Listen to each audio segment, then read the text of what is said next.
This week we're going to draw Daredevil. Daredevil was created in 1963 to be a companion book to the X-Men. Following the success of the Fantastic Four and Spider-Man, Stan wanted to follow that up with another team book, the X-Men, and another swashbuckling hero, hence Daredevil. The problem was, Bill Everett, the artist he chose to draw Daredevil, was very slow. So Stan came up with another idea. Let's take a bunch of heroes and villains we already have, mash them into a team book, have Jack Kirby draw it in like 2 weeks or a month because the man was insane. And so the Avengers were born and Daredevil was pushed to the side until Bill could get the work done, which just happened to be in 1964. And this makes Daredevil the last of the core group of Marvel superheroes. And the push to 1964, I think, made him a little less legitimate and not taken as seriously as books like the X-Men, the Avengers, Fantastic Four, and all those. I mean, Iron Man didn't get his own book till like 1968, 69. They didn't bring Captain America back to his own book till around the same time, but Daredevil was there in 1964, and for the longest time you could get his first appearance and #1 for a steal. You could get those books for almost nothing, and I wish I kept one because I've gone through a few in my day. So in this drawing you'll notice that I make a lot of changes. I move things, I change sizes of things, I change the arms a few more times, I move the legs. It's all finding what I was looking for through trial and error for the original idea that was in my head. So I just keep going, sketching out the things that I know and things that I know will change. The legs are going to move, the arms are going to move. Eventually I'll put a face on them, I'll get them all going. And that's the process, at least for me. Just a lot of trial and error and trying to get things where I want them, how I want them. And then when we're done, we move on to the inks. But for now, we just got to deal with the pencil and the hands. Like for this hand, we finally decided where it's going to go. I think I changed the size again. So now we got to decide the actual shape. So we put the bottom knuckles in, the form, and give it dimension. You know, it's just a box cut into 4 pieces, really. Nothing too fancy here.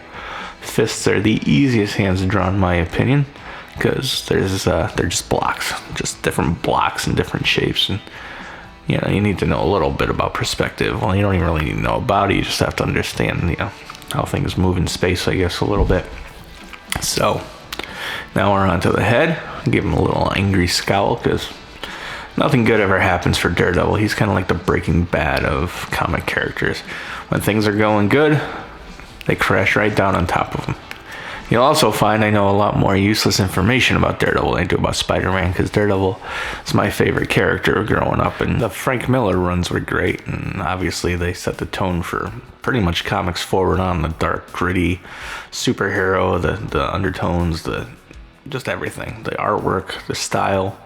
Frank Miller led to guys like Mike Golden, and then to Art Adams, and then to Todd McFarlane. His style wasn't the standard house style of the time, like the John Romita Sr. and Jack Kirby's and even George Perez's and people along those lines.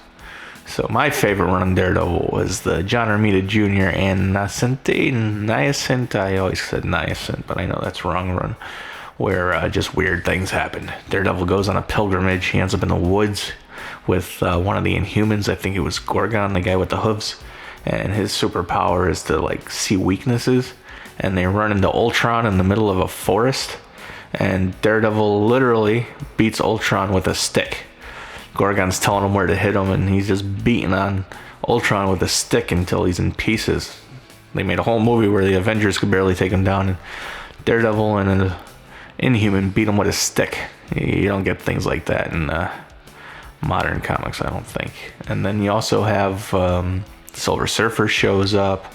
There's a part of a crossover with the Fall of the Mutants where Daredevil finally makes it back to New York City. He's a beaten, bloody mess, and the city's pretty much gone to hell. I mean, there's mailboxes eating children and buses eating old ladies, and Daredevil's just walking through the city dealing with one thing at a time and just punching out those mailboxes and fighting with the buses, and then he just ends up in a bar and has a well-deserved beer at the end of the day to just finally decompress and welcome himself home. It's good stuff. And then, of course, there's Frank Miller's run, started in Daredevil 158, where he was just the artist, this young and up-and-comer who was drawing Twilight Zone books and random things at the time, and finally got his big break at Marvel doing Daredevil. Daredevil wasn't doing too good. He was pretty much on the verge of cancellation all throughout the 70s, and finally the editor, I think it was Denny O'Neil, he said, all right, we'll give this kid a chance to write. We're going to cancel the book anyway. What's the worst that could happen? Well, the worst that could happen is he changed the course of comics. He brought that dark, gritty tone that started pretty much in the Batman Neil Adams run back with Denny O'Neil, but he brought it to a whole nother level. His first issue, Elektra shows up, his love interest from the past in college, and all that goes down, and he fights the Hulk in an alley and gets his butt kicked. It's interesting things. Bullseye becomes a force to be reckoned with. He just loses his mind and becomes the assassin that we know today, who just kill you as soon as look at you. And he went after Daredevil hard. He actually kills Elektra in, I think, issue 181. If you notice, 181 is an important number in comics. The first appearance of Wolverine is Hulk 181, first appearance of Poison Ivy is Batman 181, and the death of Elektra is Daredevil 181. So after that, of course, Matt loses his frickin' mind and goes after Bullseye with the intent of stopping him once and for all. And the ending, they end up on a telephone line doing a balancing act, and obviously Daredevil has a much better sense of balance than Bullseye, and pretty much just jumps up, bounces, and Bullseye falls, and Matt catches him, and there's a dilemma. Do I save him? Do I let him fall? And Matt goes with the latter and lets him slip out of his fingers and fall, and goes down and breaks his spine. Then an issue or two later, I don't remember, I haven't read them in a long time, Matt visits Bullseye in his hospital room and has a little talk with him and how he went too far, and they have a little game of Russian roulette to end out their rivalry in the Frank Miller time. It's one of the best reads out there. I would recommend buying the issues, getting the graphic novel, going on Marvel Unlimited, which I think I'm going to do and reread them. I haven't read them in years, so I'm a little hazy on the facts. So if I'm wrong about a couple things, feel free to correct me in the comments, because I sure I am. So right here you see me working on the head, and I have that issue where I usually get the head a little crooked on straight on views, and sometimes the eyes don't line up, and you only see that when you flip the head in reverse. Back in the day, I used to take the sketches onto a light box and flip them over or turn it upside down to solve this problem, but in the digital age you just flip it over, fix it, flip it back. Sometimes you leave it flip and you're done.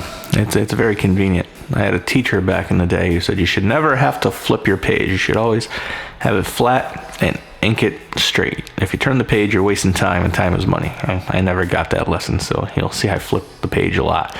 But we all have our own way of doing things, and like I said, I don't draw nearly as much as I should, and that's part of the reason why we're here drawing this for YouTube, so that I can draw and you can follow along with me. Another Frank Miller first was Daredevil 183. It's Daredevil's first meeting with the Punisher. So for you collectors out there, that's the issue you want. I don't remember what happened in that book because I haven't read it in at least a decade, but the one I do remember was a crossover between Daredevil and the Punisher, and Punisher War Journal, and Daredevil was the John Romita Jr. run again, I don't remember, and the Punisher War Journal at the time was being drawn by Walt Portacio. Excellent artwork, beautiful. Both books look great, and the story is fantastic. It deals with the serial killer who's poisoning aspirin, which was very topical at the time. So he was going into drugstores and putting poison aspirin on the counters, and people would take them and they would die. And so Daredevil and the Punisher are both looking for the same guy. The Punisher finds him first and is beating the hell out of him on a rooftop. If you watch the Daredevil Netflix, the whole rooftop scene with the Punisher and Daredevil, and that's pretty much taken from those issues. The difference is the writers back then understood that the Punisher couldn't hold a candle to a character like Daredevil or Wolverine or any metahuman, and he gets his butt kicked by Daredevil. He just beats the hell out of him and tells him if they ever meet in a situation like this again, that the Punisher won't be so lucky and basically stay the hell out of Hell's Kitchen. Yeah, like a few years later, Wolverine and the Punisher meet for the first time in Punisher War Journal. That's drawn by Jim Lee. Excellent art. And they take the opposite approach where Wolverine's looking for poachers and he confuses the Punisher with the poachers, and the Punisher confuses Wolverine with the poachers, and they fight, and somehow just hitting Wolverine with the butt of his gun is enough to take him down, and it's just awful as far as that goes. Punisher shouldn't last 5 minutes on that. Sorry that I'm ragging on the Punisher. He's never one of my favorite characters, but I understand why people like him. I mean, he has some good stories, and his origin is tragic. But he was never my cup of tea. So anyway, back to the drawing. Now we're working on little details. We're putting Daredevil's belt. We're defining his musculature. Some of these muscles, I don't know what they're called, and I usually just kind of make it up from what I've seen in the past, and hope I'm putting them in the right place. Going back to people like Todd McFarlane, where they just sort of do the same thing. Works for them, so why not? You do need to have a basic knowledge of the bigger muscle groups and where they go. Like, you got to know where the abdomen is, and the pecs, and the biceps, and the triceps, and the quads. But those are all the big muscles. If you know where they are, the little ones just kind of fall into place. So here we are adding in the billy club, kind of like the webbing, you know. You put a nice swirl behind them. Makes the drawing look like it has a lot more motion than it actually does. Although you don't get to put in all the cool little details like the spaghetti webbing. But it's still cool. And if you want to see good examples of that, Joe Quesada's run with Kevin Smith is beautifully drawn, and the artwork is immaculate, and he does a lot of the drama with the throwing of the billy club and the rope behind him and the swinging off the buildings and the sitting on church steeples. There's a lot of great iconography in that, and he fights unconventional villains. He actually, the main villain of that is Mysterio, and you think he would just walk up and see through the illusions and punch him in the face, and that's not really how it works, and they do a great job of showing all that. It's called Guardian Devil, I believe, where some woman leaves a baby on his doorstep, and Matt has to find out what's going on, and Karen Page shows up again, and tragedy ensues with Bullseye, because of course Bullseye has to be part of the story, because Bullseye and Matt, they're the yin and yang, and this one changes Matt's life forever as far as his relationship with Karen Page goes. It's like a 30-year-old story, but I won't ruin it for you with spoilers. You should read it.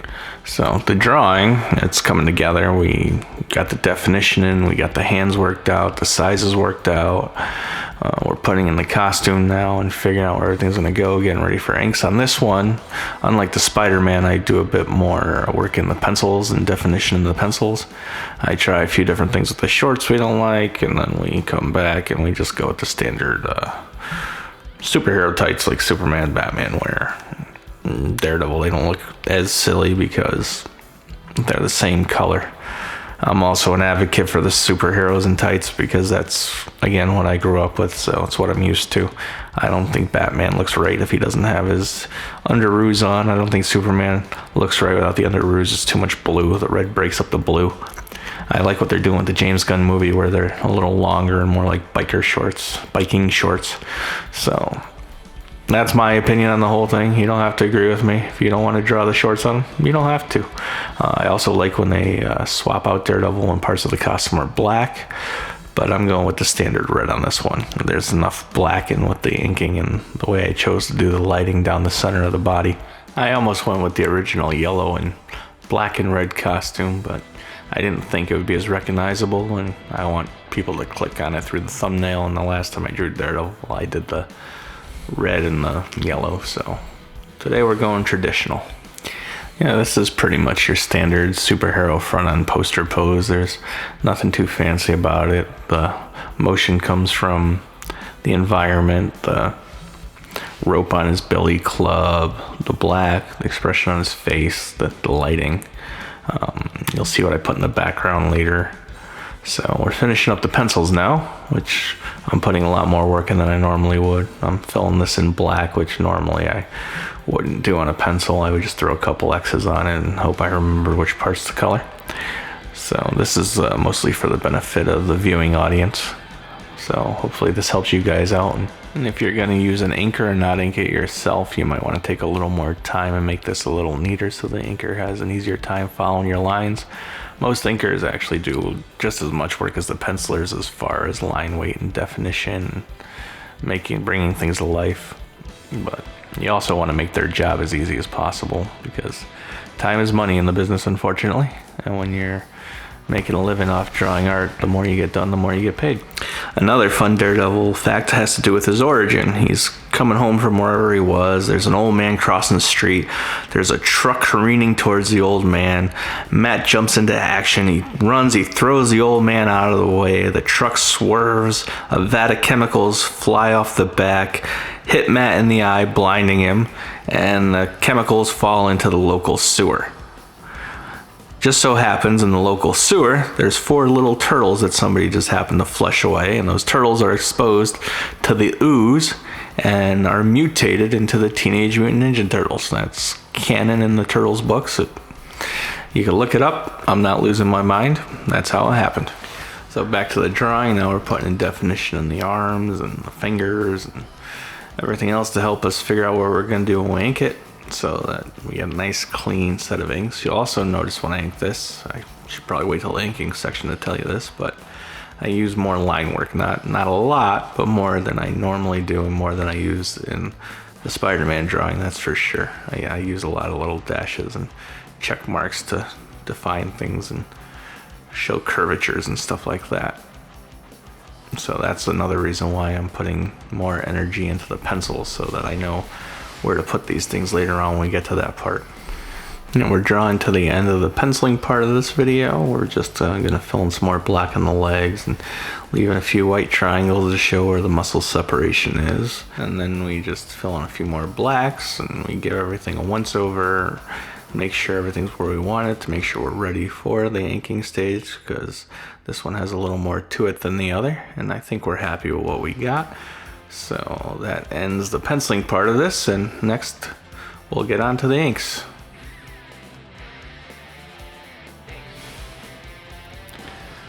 Alright, so here we go. Up next, part 2, the inks.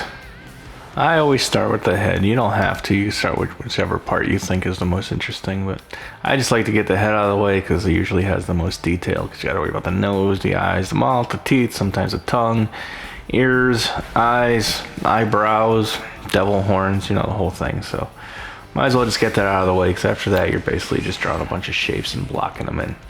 For this drawing, the way I look at it anyway. For this drawing, I finally got the pen stabilization set. I'm probably going to set it a little higher for the next one, but if you notice, the lines go down much smoother. They're less jagged, a little less wobbly, which is a weird thing that only happens on the computer, because if you were doing this with a pen and ink, it just would go down smoother naturally. I don't know why that is. Probably because you're working at smaller sizes and you're hitting it quicker, and you know you only got one shot at this, because if you notice, there's a lot of erasing going on and a lot of drawing that line a second time. When you're working with pen and ink, you don't get that. So if you make a mistake, you got to figure out how to work it into your drawing. Eventually, if I get a proper camera and whatnot, I'll do some drawings looking down at a piece of paper so you can see what I mean. If you want to see examples of people doing a great job with pen and paper, you could look up David Finch. He has great tutorials, and he's a far better artist than I'll ever be. He does all the fun line work and the hatching and the stuff that I just never wanted to put into my art, but it looks amazing, and he does a great job, and he goes through all the anatomy and the musculature and everything. So if you're looking for that kind of tutorial, I highly recommend him. But right now we're going to go on with what I'm doing, and I'm just blocking in the blacks for the face. So right now I'm just putting in all the circles and squares and dashes that won't be filled in. That'll stay red. That'll show you the definition, like the curl of his brow, the bridge of his nose, the lines under your eyes, all the fun stuff that defines what a human face looks like. I saw a post, I think it was by Brian Michael Bendis. He was a Daredevil writer back in the day. He worked with Alex Maleev, another great artist. He put a post that was Daredevil fighting Gladiator. And Daredevil's Gladiator is a yellow suit. He has rotary saws on his hands, and he's just brute force. But the artist he was working with thought he was talking about the Gladiator from the X-Men, the guy with the big mohawk. That's pretty much Superman, unless he loses confidence. His strength is tied to his confidence. So the picture the artist gave back was the Gladiator from the X-Men punching at Daredevil. And they loved it. They almost actually switched the whole story around to somehow make Daredevil fight this unstoppable Superman figure. But the artist switched it up, and it's a great drawing and fun story. And that's something that I realize we're going to have a problem with. I'm running out of Daredevil lore, and I'm not even halfway through this video. But we will get through it. So I'm toying with the idea. The next set of videos, I'm going to do a female character. I haven't decided which one yet. And I'm going to do a cartoon mashup, because in my circles and where I am, I'm known as the guy who matches Stitch up with other characters. So we're going to do one of those. So I'm also toying with the idea of giving an intro, a little summary on the character, history where I feel is necessary, but also just keeping my mouth shut and letting the drawing talk for itself. And you could just watch it with a little music playing and pause or stop anything. And if I think anything's important, I'll interject and give a little summary of what's going on. But the video will be probably 65% silent instead of hearing me yabber on about gibberish and going on about history of characters that I'm vaguely remembering from 20, 30 years ago.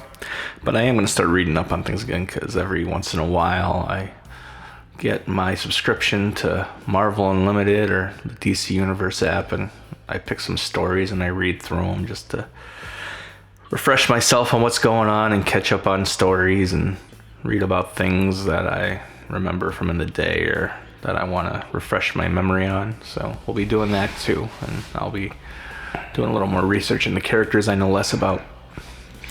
And going back to Frank Miller, after he finished Daredevil, he did Born Again, which we should probably talk about Born Again. Born Again, he basically deconstructed Daredevil. He brought him down to his base elements and had him build himself back up. Karen Page ran away in the 70s, and you didn't really hear from her much. She popped up here and there. But in Miller's interpretation, she ran off to Mexico. Well, she ran out to Hollywood to become a film star, and it didn't really work out. And somehow she ended up in Mexico. She became an adult film star and a heroin addict.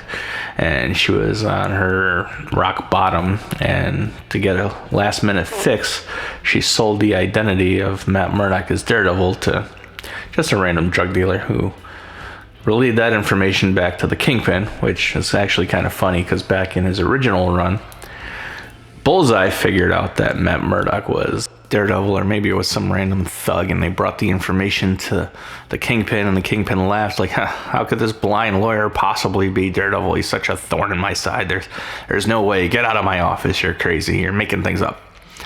So when some random drug dealer from Mexico hands him a letter that Karen Page said that Matt Murdock was Daredevil, he suddenly believes it, and he goes on this big quest to ruin the man who is Daredevil. He has him disbarred, he blows up his townhouse, he takes everything he has away from him, to the point where he's broken down, beaten, and homeless. And then we find out that his mother's alive, and she's a nun in a church. I believe her name is Mary, and she nurses Matt back to health. And Karen shows up, and they get back together and have the happy reunion. And Daredevil starts putting himself back together, and Matt takes up the guys again. He goes after the Kingpin to get back what he's lost and redeems himself in the end. And I believe that in the end, they send Nuke. He's like a war hero, a Captain America villain. And he basically blows up half of Hell's Kitchen, and the Avengers come in to help. And Captain America stops Daredevil from killing Nuke, and so does Iron Man. And in the end, he takes on Kingpin, beats the hell out of him, and he's reborn and sends Daredevil Born Again back to his swashbuckling ways. Karen's back. They're happy together. And now we're getting into part of what I was talking about earlier, where I use more dashes and lines and strokes and hatching, because this was just too blocky and too much black. So I figure I'd break it up by throwing these little dash lines in like you would if you're hatching on a black and white drawing, except it's opposite. I also throw these lines in on the black too, on the edges of Daredevil's suit and his head. But going back to Born Again, I knew when they were putting it on Disney Plus and they said it was going to be hard-edged and it was going to be as violent and hard-hitting as the Netflix show, I laughed because I knew they weren't going to take it to where Frank Miller took it, where Karen becoming an adult film star in Mexico and a drug addict and selling Matt's identity out, partially because in the Netflix universe, Kingpin already knows Matt Murdock's Daredevil. But so they went a different route and they had Foggy get killed. That's a whole nother story that I won't get into because it's potential spoilers. But so far, I think that they're doing a good job picking up where Netflix left off. And they're adding a little more of the fantastic superhero part into it. You know, him swinging through the city with the Billy Club. And yeah, there's a little more CG and it looks a little more plasticky. But it also reminds me of things like The Crow, when he's running on the rooftops, when he's looking for where Bullseye is. And then he stops and he hears that he's back at the bar and taking aim at Foggy. And the rooftop runs, they remind me so much of The Crow. In fact, I wouldn't doubt if that was an inspiration for the shot. And as far as the drawing goes, we're in the spots that I like. I like filling in the shapes and blocking out the blacks and filling it in. And when it actually starts to look like something, this is where it gets fun, because then you're adding in on your finishing touches and you're making your final decisions. Sometimes you're going with what you have in the pencil, sometimes you're not. And it just starts to look like something. And that's where it all comes together. I also realized I probably should have sped this inking part up a lot because it's the longest part of the video, which is fine. It's just the whole talking over it. I'm quickly running out of Daredevil lore, which is also fine because I would think mostly why we're here is to learn how to draw Daredevil, not to hear me spout off about his origins and stuff. But I think that stuff's interesting, and that's why I threw it in here. But as you can see, as I'm spotting in the blacks and I'm adding more of these lines, some of them are black, some of them are white, and they just give everything a little more shape and a little more definition than if I left everything nice and solid and black.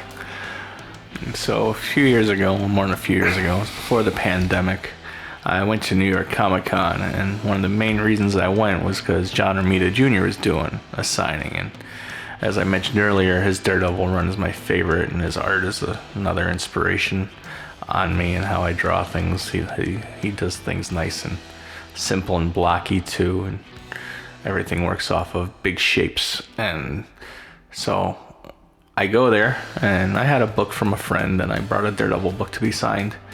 And I get to the table, and there's no line. It's just John Romita Jr., and I'm gonna guess his agent. And so I go up there and I tell him, hey, it's nice to meet you. You're a huge influence on my art and what I do. And, it's good to finally meet you. And it's okay to shake your hand, which he does. It's pre-COVID. That was fine. And there's nobody there. So I get the book signed.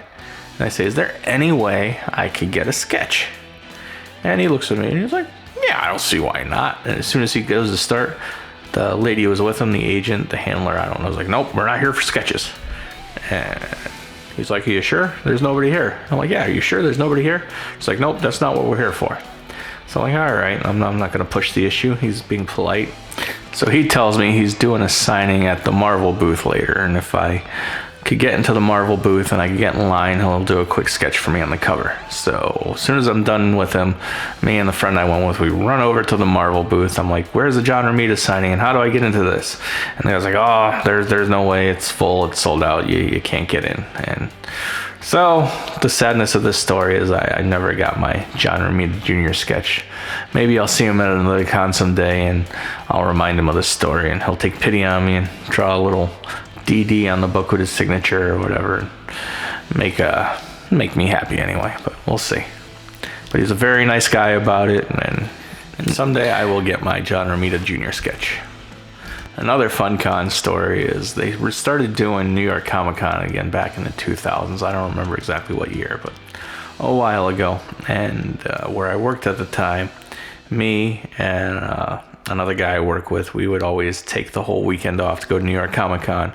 And then it eventually blasted into everybody who worked in my department taking the weekend off to go to New York Comic Con. So the place was a ghost town, and it really didn't make the manager happy. But one of the first ones we went to, when you walk in to get into the main floor, there was just rows of tables with artists sitting at it. And one of them was Walt Portacio, who we talked about earlier, who did the Punisher story with Daredevil. And so, I see him and I'm talking to him because, again, he was one of the Image guys of the early 90s and a big influence on everything that I did, him and Jim Lee and McFarlane and all them. And after I was done talking to him, he's like, do you want a sketch? I'm like, well, what are you charging for sketches? He's like, oh, no, they're free. Because back in the day, they just used to do that stuff as like a public relations stuff. And it was kind of nice. So he's like, well, who do you want me to draw? I said, you know what? You're off from the sketch. It's free. You draw whoever you want. And spoilers, he did not draw Daredevil. He drew the Hulk. And it was a great Hulk. It was a nice head sketch. And I have a friend who's obsessed with the Hulk. So I ended up giving it to him. Hope he still has it. Because if he doesn't, I'll be sad. Because it was a nice drawing. And somehow that circles back to Daredevil and the whole Punisher story.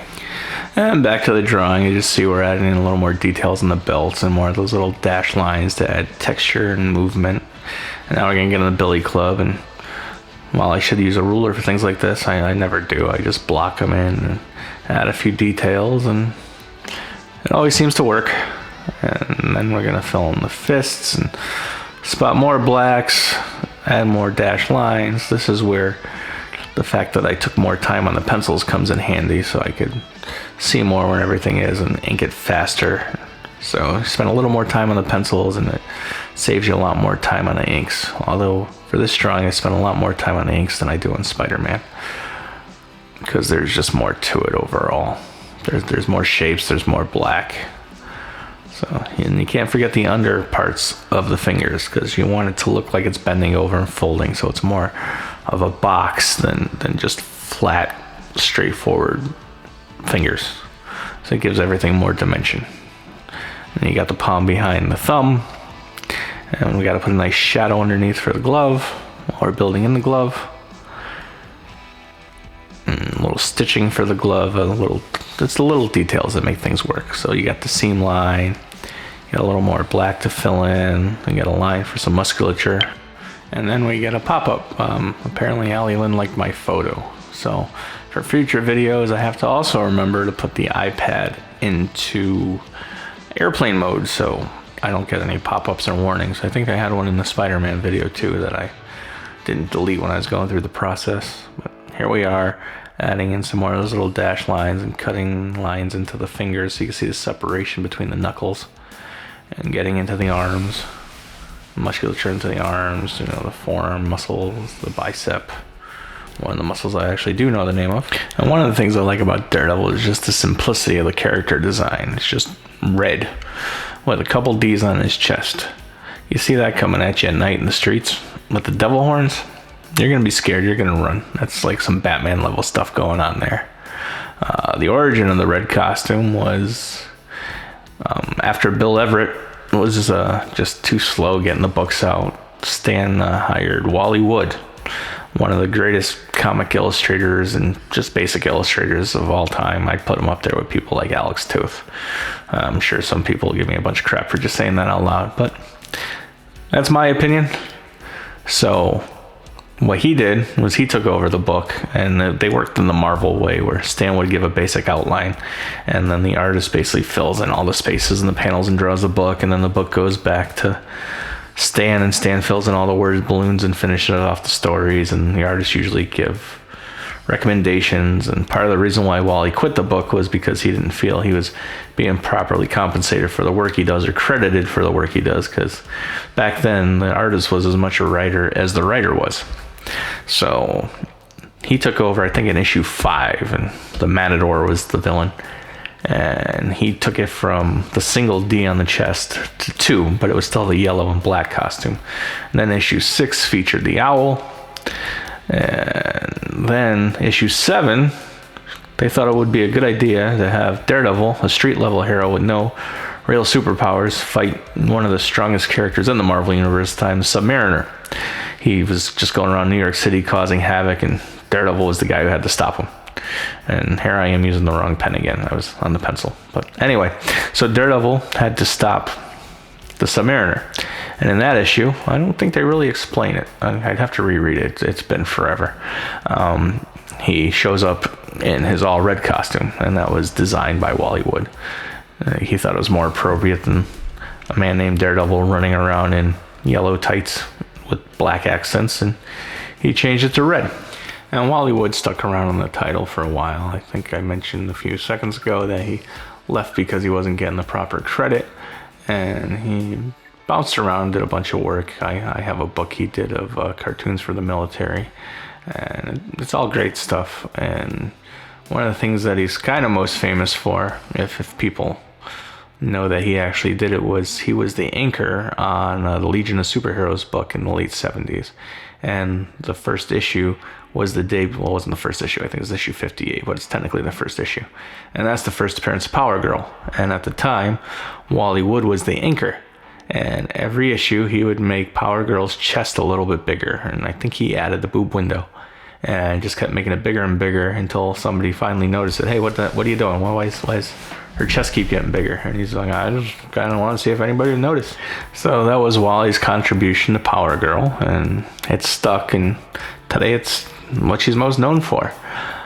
If you guys are interested in Wally Wood, I would definitely look him up and pick up some books that feature his art. You won't regret it. He's a great illustrator to use for reference and to look at. He did a lot of things for Spotting Blacks and whatnot, and I could totally be wrong about this, but I'm pretty sure there's a thing out there called 27 or 15, or I forgot the number of panels that always work, and that's either by Wally Wood or Alex Toth. I'm gonna see if I can find a link to that, and I'm gonna put it in the description of this video if I remember. If I forget, somebody tell me in the comments and I'll find it and put it in there, or just look it up. It's a fairly common thing to find.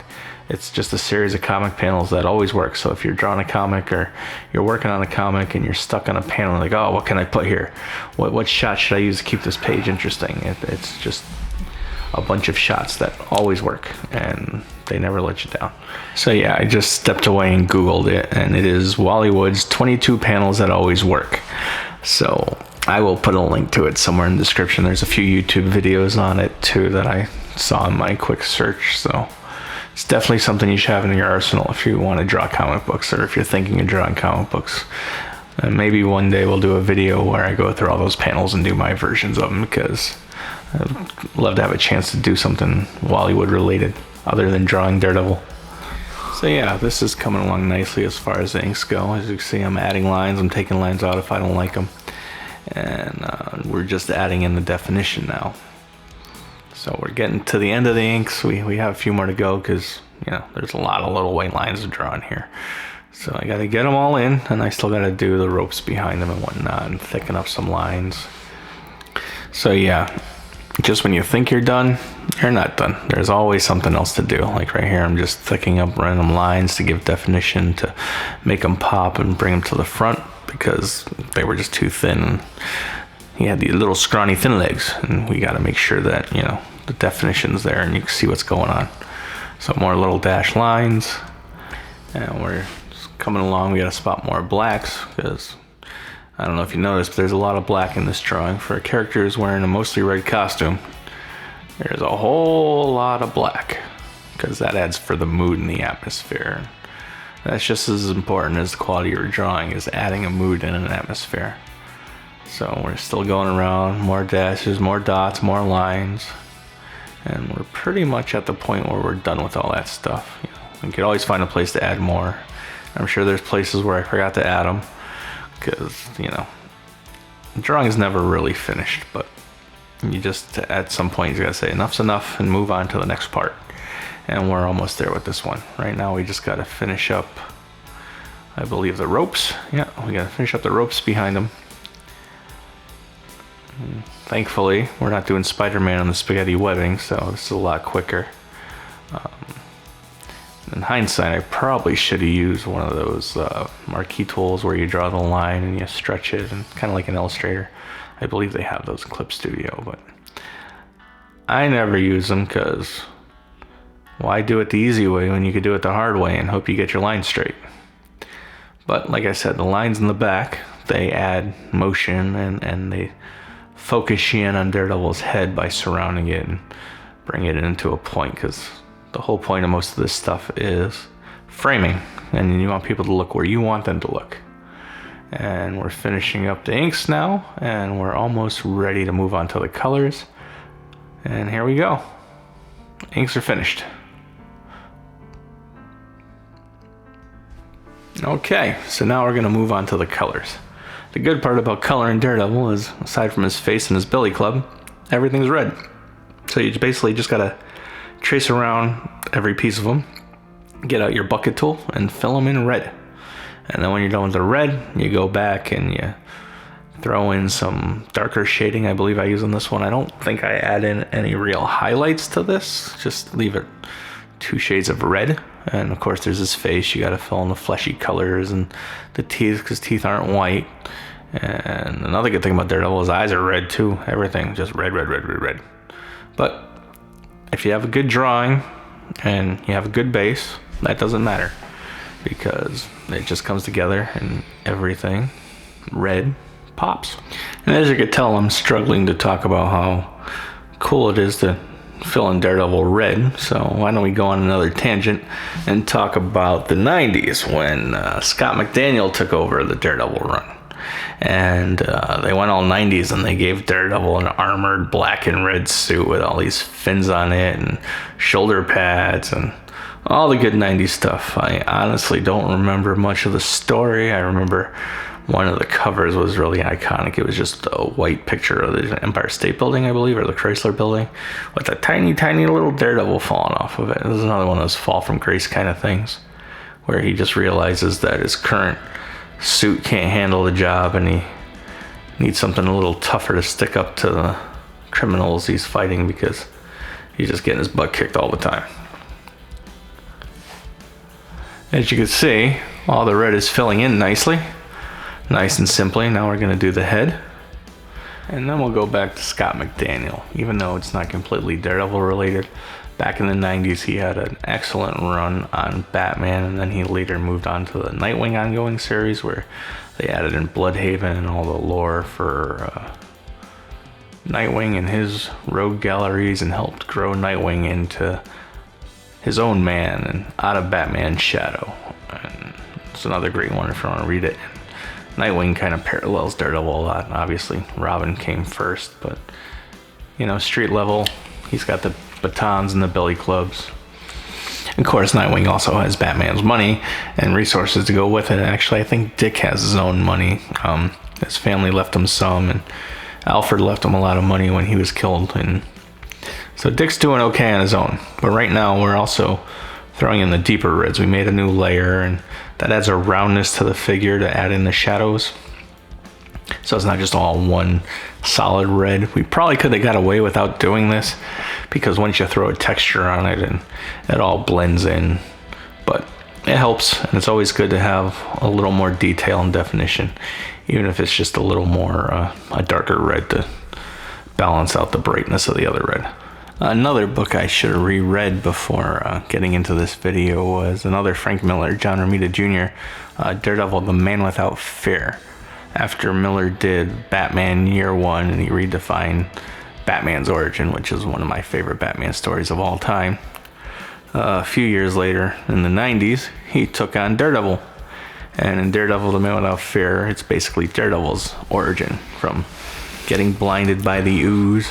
I don't think he brings the turtles into it, but that would have been pretty darn funny. And it's more gritty and street level, and yeah, and he goes from the death of his father battling Jack Murdock, a boxer killed by a bunch of mobsters, and trying to avenge his father, which goes horribly wrong. He ends up pushing a woman out a window to her death and has to recover from that. It goes through Stick finding him and teaching him how to use his radar senses and the ninja skills and everything that he needs to become Daredevil. It goes through his college years with Elektra and how they met and how their relationship started and how it ended and why she was such an important part of his life. It's a great read, and I would highly recommend that for any Daredevil fan who hasn't read it. It's probably the definitive take on his origin, in my opinion, and it's one of Miller's last great works, because after that he did Sin City, which was fantastic, and then 300, and And then things got a little weird and he started directing movies. He co-directed Sin City 2 with Robert Rodriguez, which, while not as good as the first one, was pretty good. And then he directed The Spirit, which I kind of like it, but it is definitely weird, and it looks like it just was ripped out of the pages from Sin City. It's pretty much black and white movie with spot colors added on, and Samuel L. Jackson and Scarlett Johansson, they play these weird Nazi villains, and there's a scene with Swamp in a toilet seat. It's out there, but it's fun, it's entertaining, and I got the poster at one of the New York Comic Cons. I don't think I have it anymore. I kind of wish I did. It was a really nice, stylish Frank Miller's poster. I also had some Sin City posters from when the book came out, that one of them was huge. It was like a 4-sheet, covered a whole wall. If only I still had those. As you can see, we're still outlining the dark red to give definition and round out the figure a little bit, so it's not just a big block of bright red. And still going, even with some tangents, Daredevil and non-Daredevil related, we still have to go on. Yeah, so back in the late 90s, I was going out with some friends. We were driving around, and we were in, I believe it was Meriden, Connecticut, when we came upon a comic shop. And, whether you like comics or not, if you were with me and we saw a comic shop, we went in. So we went into the comic shop, and comic shops had the wall, and the wall had all the nice, cool, expensive books, the things you only dream you could have when you're a broke kid. And I looked up at the wall, and one of the books they had was Daredevil #1, and they also had a Daredevil #4. And the Daredevil #1 at the time, I think, was $250, and I think they wanted $50 or $75 for the Daredevil #4. And so I asked the guy at the counter, I'm like, is anything you could do with those prices, make it a little better? Because, that was actually fairly affordable. And the guy's like, oh, let me see. So this is just a kid who worked there, wasn't the owner. And apparently the owner gave him a formula of percentages. If you spend so much money, you get so much off and whatnot. And it worked out, whatever the math was, if you bought the #4 and the 1 together, they only wanted $200 for it. Now, I didn't have $200 on me, but my friend Phil was with me, and he goes, I'll buy that for you, but you have to give me all your Spawn figures, because I had quite the impressive collection of Spawn figures at the time. The Max, all those, just tubs full of them. They were all open, nothing sealed, because I always put things on shelves and whatnot. So I'm like, Phil, you got a deal. So Phil handed the man $200, and I walked out of there with a copy of Daredevil #1 and Daredevil #4. That was probably one of the happiest comic collecting days of my life. And then eventually I had a small child, who was awesome, by the way, and he needed money for some field trip thing I didn't have money for, so I ended up selling the Daredevil to pay for that. But don't regret it at all. I had a nice copy of Daredevil 1 for a while, and I will remember that.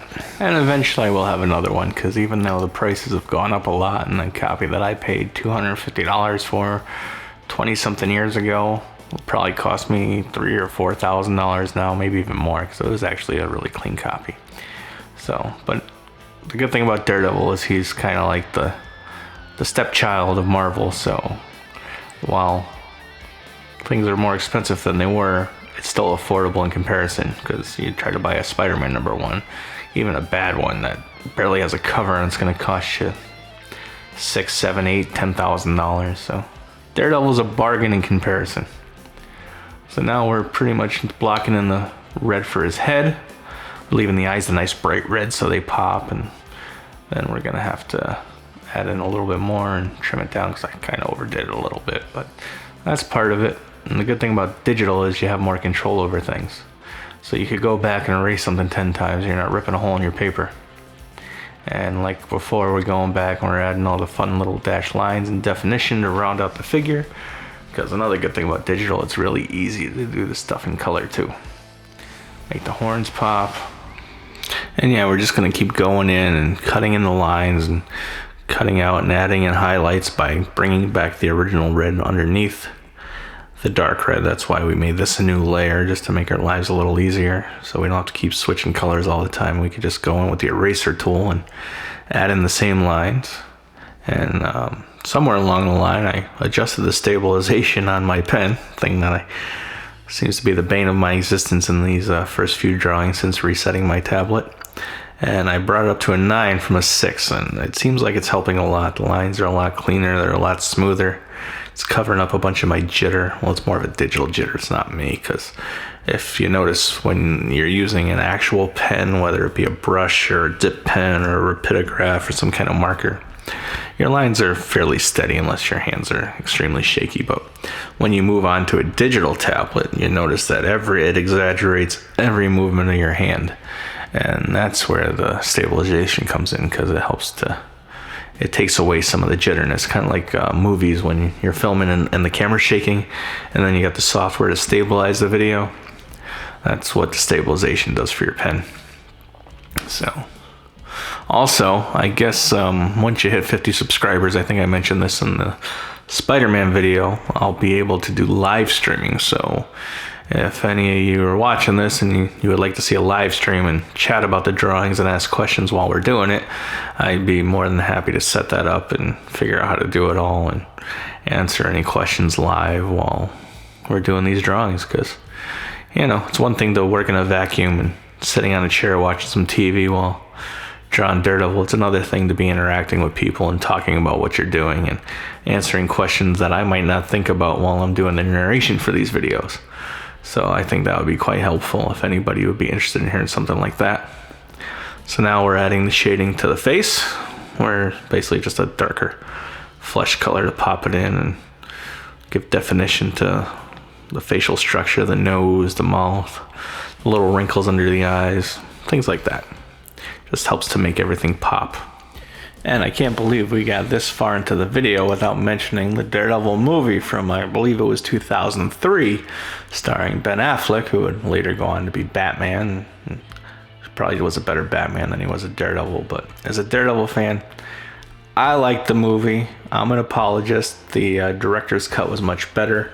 Michael Clark Duncan was an excellent Kingpin. I think that if the movies carried on and they were more grounded as more modern superhero movies were, he would have been just as regarded as the Kingpin as Vincent D'Onofrio. And then we have Jennifer Gardner. She was Elektra. I mean, she's not the greatest Elektra. She doesn't have that Greek goddess energy to her, but she was good. Jon Favreau is Foggy. You can't go wrong with that. And he's the eternal sidekick of the superhero world. He's also Happy Hogan to Iron Man. And, he directed and brought The Mandalorian to life, so we can't fault him for that. And then, of course, there's Colin Farrell, who played Bullseye. My only disappointment was seeing in the movie where he's really upset because Daredevil beat him and he missed. And he goes, "And I want a bloody costume." And he never got his bloody costume. And so that's Daredevil 2003.